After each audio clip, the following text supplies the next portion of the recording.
Dad, I will not tolerate. Oh, you are not my father. What are you doing in the throne room, stranger? Nobody can come here except my parents. Yes, I am the princess, of course. Can't you notice?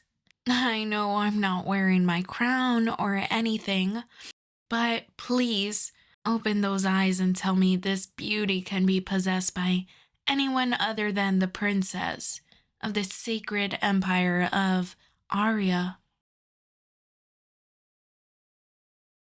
Well, you must be a liar. Who else can be as gorgeous and beautiful as me? Oh, well, ain't you quite the charmer? Yes, you are truthful saying the goddesses above might compare to me. Well, I hope they don't get too jealous and curse me. Although, with how terribly difficult my life is, I would not be too surprised realizing they had already gone and planted a forest of suffering and pain in my fate.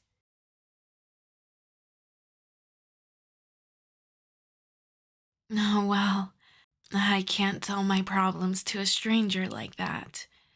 But perhaps if you at least have the decency of introducing yourself, I might open up a bit, at least. Oh, what a name. I assume you are also of noble blood then. Oh, good.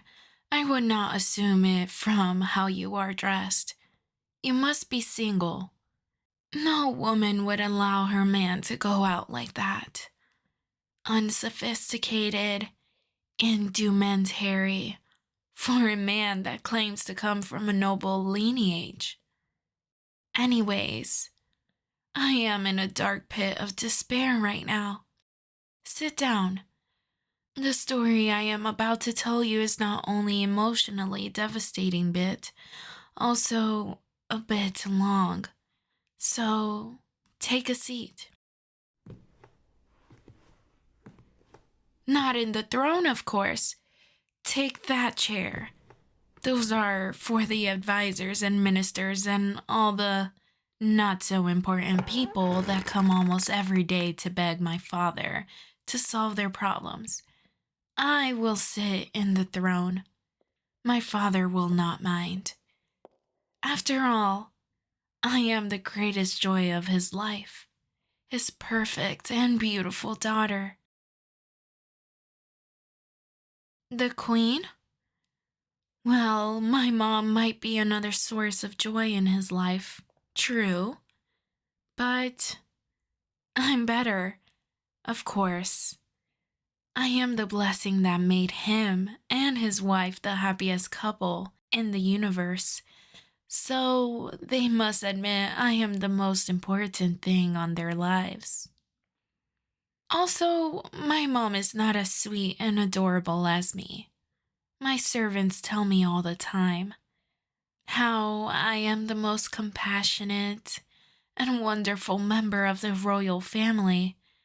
And no, I have not ordered them to do it in years. Well, back to the tragedy of Princess Laura. That is my name. You should know it, but just making sure you don't think I'm talking about another princess with the same name. Good. The Tragedy of Princess Laura, narrated by Princess Laura herself, Chapter 1, The Day the King Went Mad. Oh, it was an evening as beautiful as any other. The stars glistening on the dark blue sky, blessing the eyes of both rulers and peasants with a beauty almost as ethereal and majestic as the one of my own.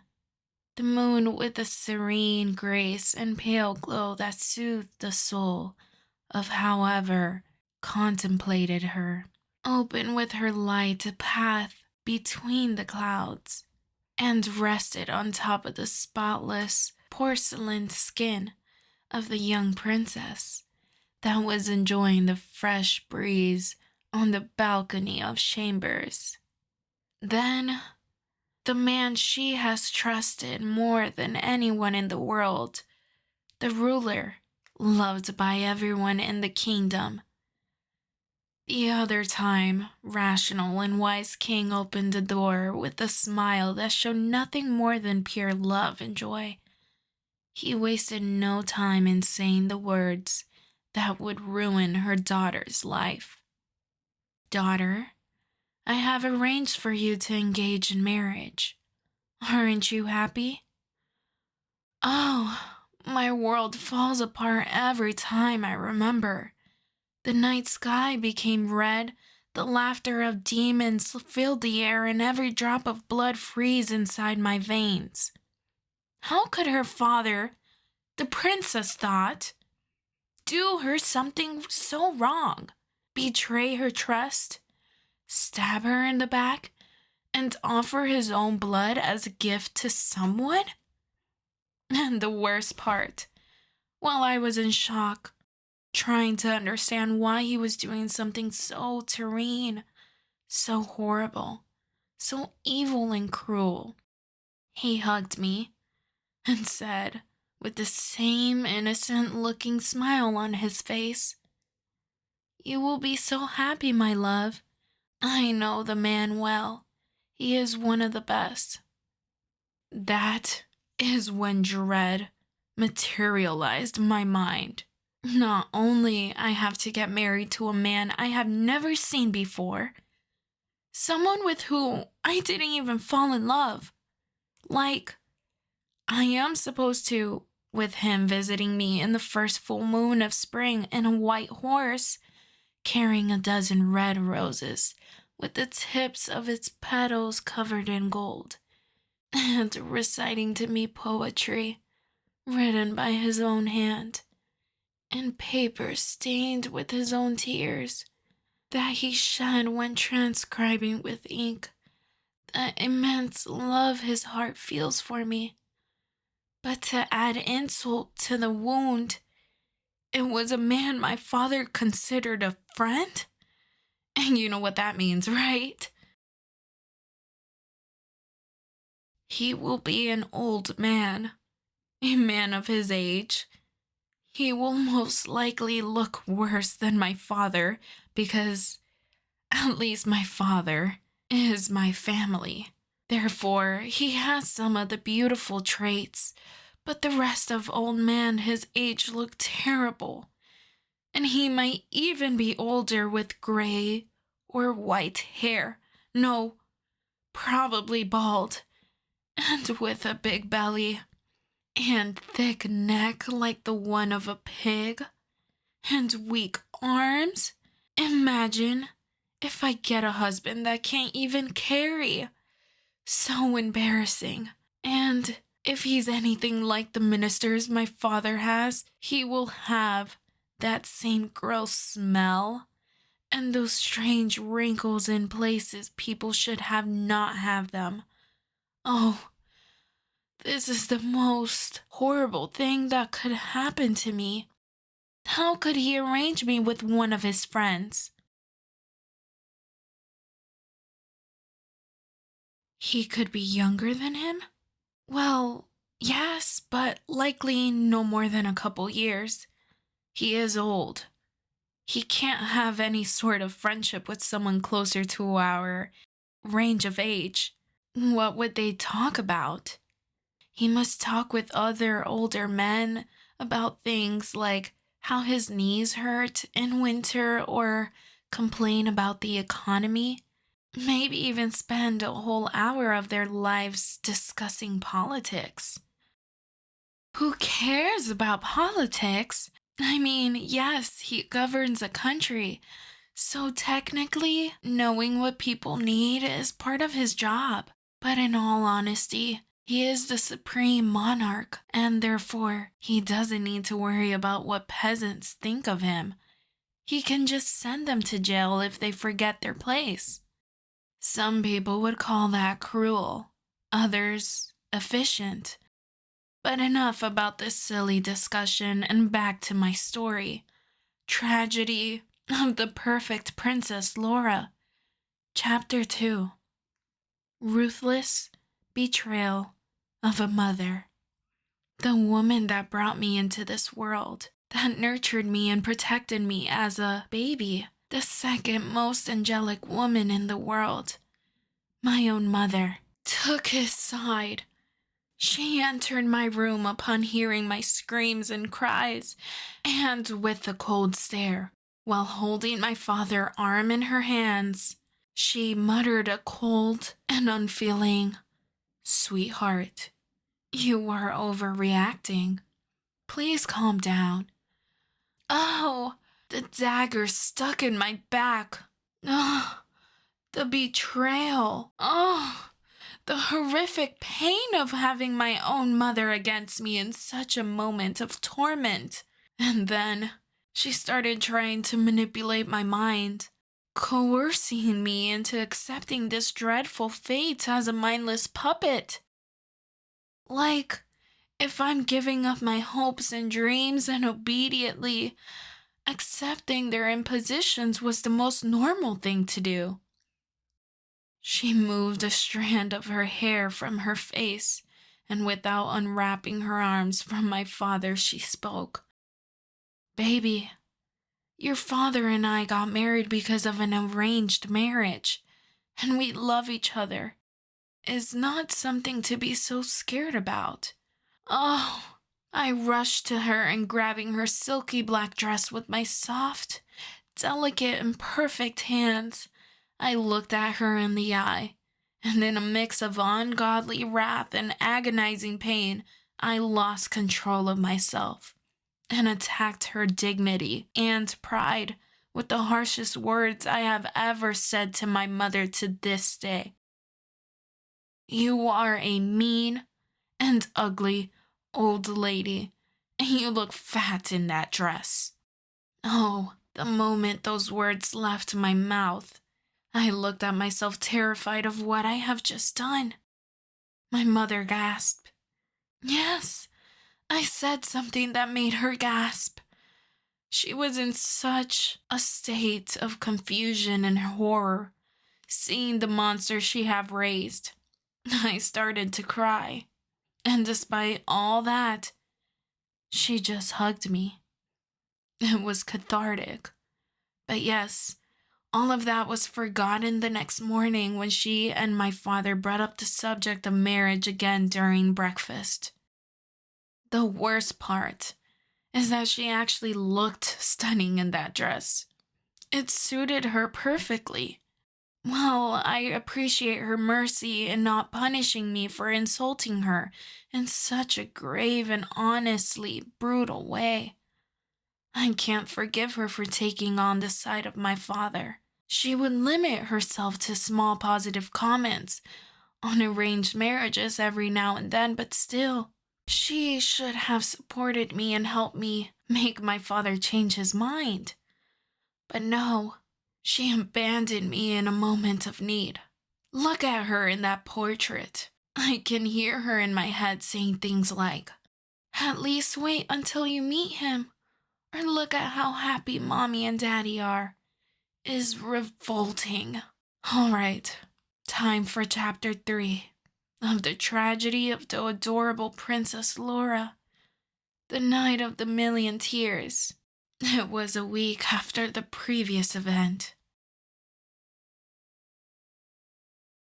What do you mean, how long is the story? We still have 5 more chapters and 2 songs. Yes, you should be glad you'll hear my singing voice. It's like a choir of angels, but better. Of course, one of the songs narrates my state of agonizing pain and outrage slowly getting engulfed by a sea of depression and sorrow that numbs my heart and made me become cold and unforgiving. Like if my soul was fighting to keep afloat in a gelid ocean full of glaciers until it gave up and falls below the waves.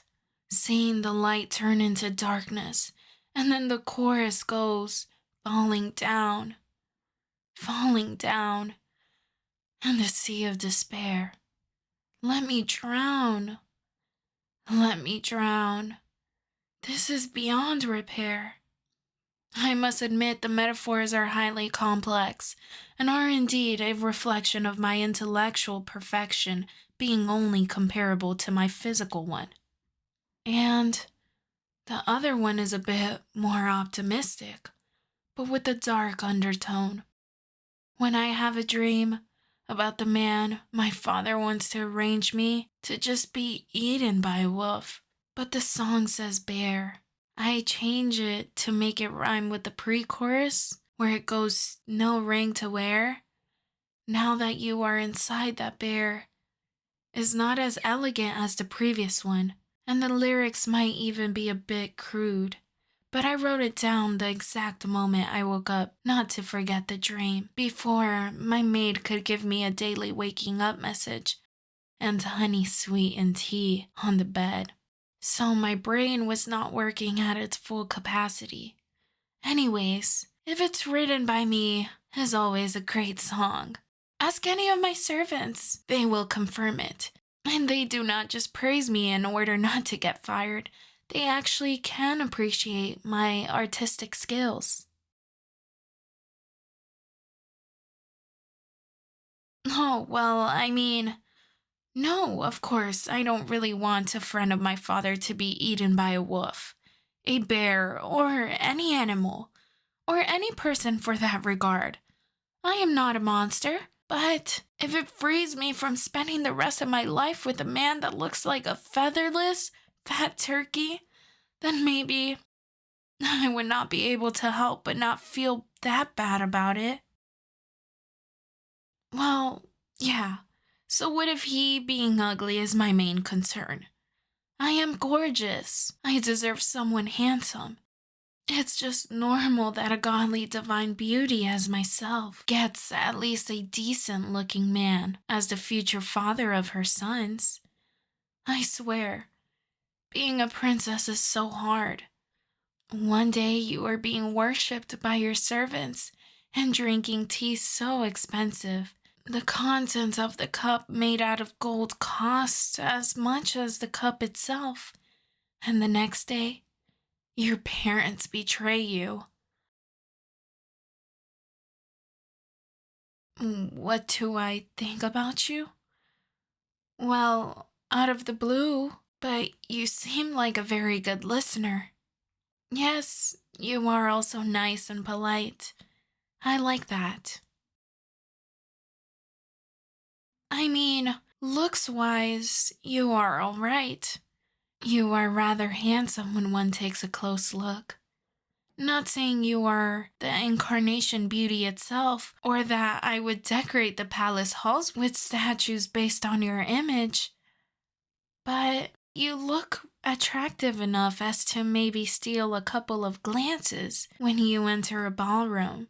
Make some of the maids blush when you thank them for a cup of tea, or maybe even interpret a protagonist role in a theatrical play with a sappy, romantic story directed at noble daughters in their late teens or early 20s, but just maybe and definitely with different clothes and hairstyle. Yes, I mean, come here for a second.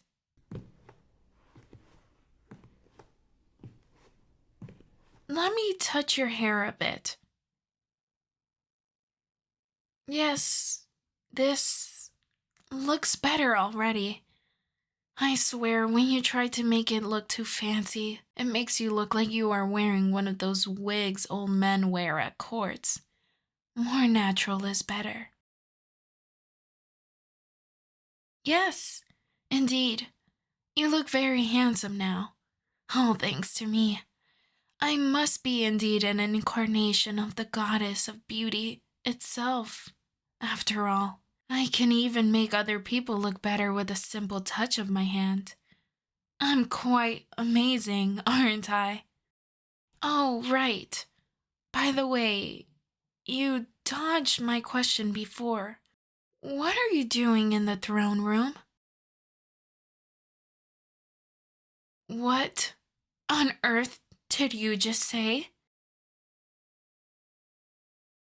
Oh, so you are my dad's friend? How old are you? Oh, well, we are the exact same age, huh? How come you are friends with a man as old as my dad? It's peculiar, to say at least. Oh, right. But what do you even talk about? Boring politics? His old philosophy books? Oh, so it is boring politics and boring books. Underwhelming, but I guess it's okay. And me? Well, of course he must brag about me wherever he goes. I am the best daughter anyone could have. What stories has he told you about me?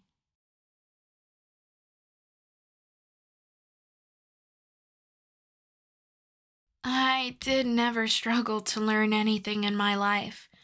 Those are lies. I have always been smart, perfect, and a very quick learner. Those are delusions. His mind plays him tricks. It's normal in very elderly people. My poor father. I know he is not that old, but still, I never experienced anything like that. And no, of course I didn't believe in fairy tales up till I was a teenager. That would be foolish. And I am not a fool. Are you saying that your future wife is a fool? Is a bad strat in a relationship? You know? Well, yes, of course. You are much better than what I was expecting, of course. I am okay with you. Also, you seem like the obedient type, and that I love in a man. I was joking. But yes, I do feel relieved to find out you are, well, normal. No mere mortal deserves my hand, of course, but you come close enough. Also, it's not like I have a choice, do I?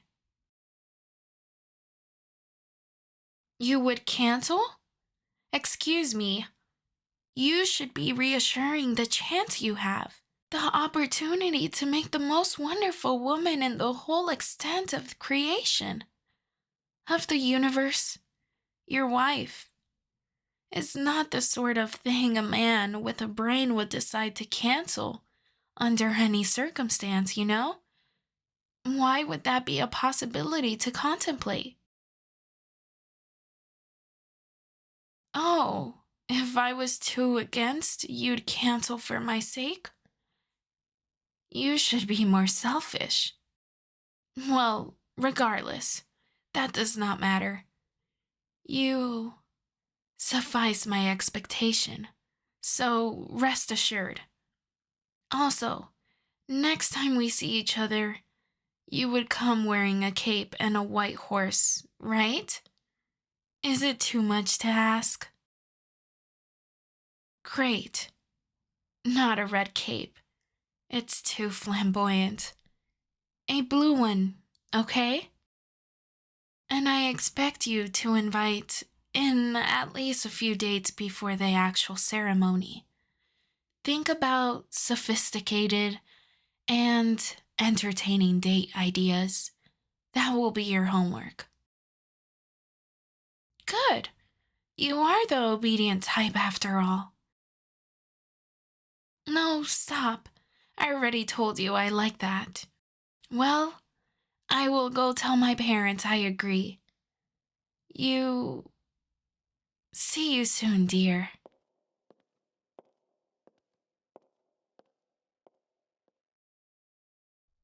Hey everybody, it's Ayakista. Thank you for tuning in on this fine Friday. I hope you guys are having a lovely start to your Friday, and I don't have much to say, but I enjoy doing this. So shout out to a talk. A talk, is that their name? Yes, a talk underscore 01 for making the script. It was fun to embody this princess. Um And yeah, I don't have much to say, but I hope you guys have a great rest of your weekend. And bye, y'all.